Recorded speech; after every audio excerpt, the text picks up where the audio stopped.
What's going on, everyone? Welcome back to the show. Okay, we're going to take a look and a listen to Representative LaHood. He's going to be asking questions of the Social Security Commissioner, Mr. Bisignanu. So that's what we're going to focus on in this video. But first off, if you guys can do me a favor, please like the video. And if you're watching this video and you want to see more content like this, please consider subscribing to the channel.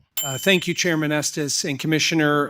As was mentioned in my opening statement, the jurisdiction that we have on the Work and Welfare Subcommittee pertains to a couple different areas that I want to discuss with you today. One is foster care and another is SSI benefits. And in 2023, the Social Security Administration paid nearly $190 million in SSI and SS benefits to children in foster care. And monthly data exchanges are very important to ensure that state child welfare agencies are the appropriate representative payee and ensure accountability on how benefits are managed on behalf of foster youth. Could you provide insights today on any strategies the SSA plans to utilize to ensure all states are participating in these monthly data exchanges and that they can actively do once a data sharing agreement is made? Yeah, we've been working actively on data exchanges, and I think it's a vital part. Data exchanges go beyond this, but specifically here. And I'm happy to come back to you on more detailed answer. We have some more work to do ourselves, but I'm happy to work with your office on anything that they have that they'd like us to do also there. Well, I want to raise the importance of those monthly data exchanges. We've had at least one subcommittee hearing on that, and we'd love to work with you and your team on some of the policy initiatives that we believe would be important to fix that.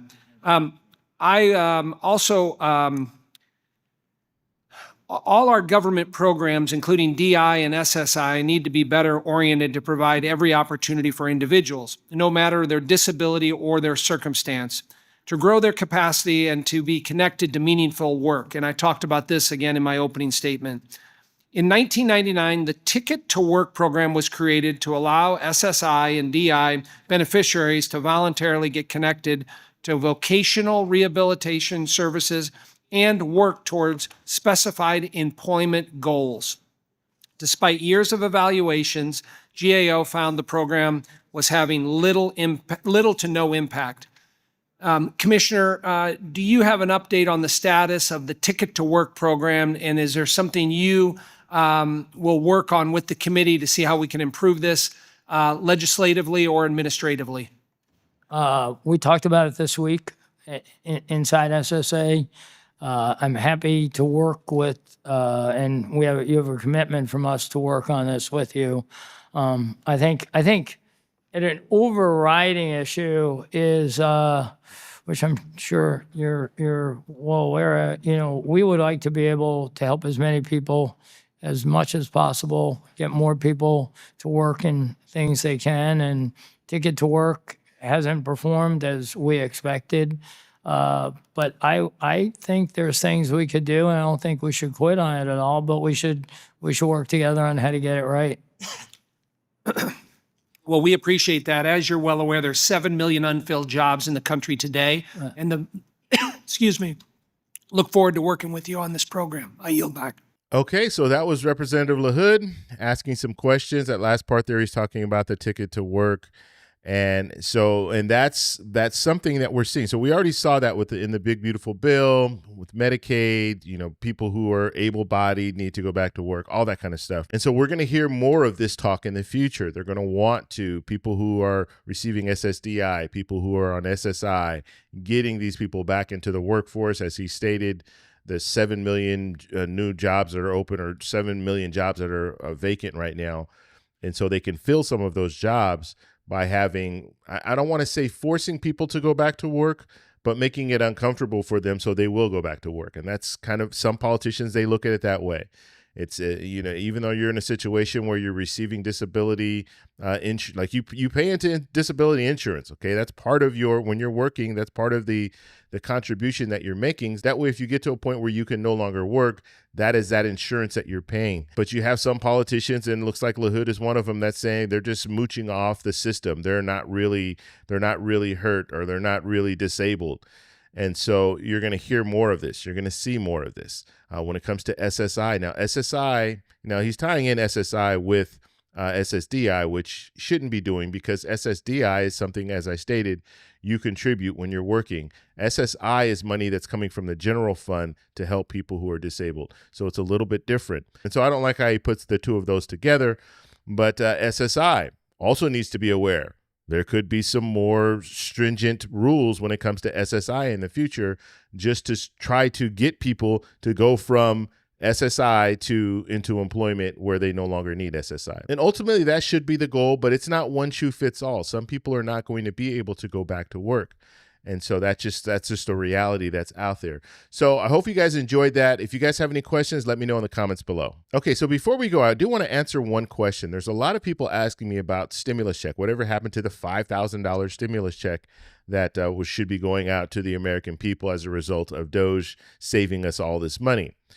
Well, there's no talk of that now.